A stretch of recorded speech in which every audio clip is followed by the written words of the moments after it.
Good evening family, good evening. Ang pag-aaralan po natin ay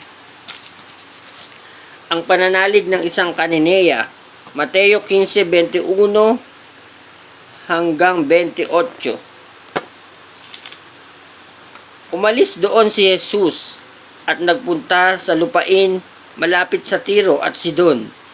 Isang kanineya ang nakatira doon at lumapit sa kanya na sumisigaw, "Panginoon, anak ni David, maawa po kayo sa akin. Ang anak kong babae ay sinasapian ng demonyo at labis na pinahihirapan nito." Ngunit hindi sumagot si Jesus.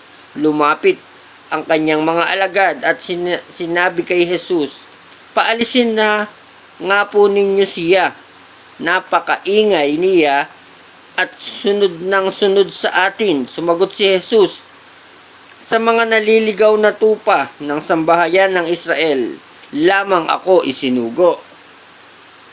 Ngunit lumapit sa kanya ang babae, lumuhod ito at nagmakaawa, "Tulungan po ninyo ako, Panginoon." Sumagot si Jesus, "Hindi dapat kunin ang pagkain ng mga bata at ibigay sa mga aso." "Totoo nga po, Panginoon. Ang mga aso man ay kumakain ng mumong nalaglag sa hapag ng kanilang Panginoon," tugon ng babae. At sinabi sa kanya ni Jesus, "Ginang, napakalaki ng iyong pananampalataya. Mangyayari ang hinihiling mo." At noon di gumaling ang kanyang anak. So dito, hindi po tayo magpapaliwanag, no? I-share ko lang po kung bakit natin ginagawa ito. Kasi kung iisipin po natin, lalo po ako yung pinagdaanan ko, saka na po natin i-share kung ano yung mga pinagdaanan ko.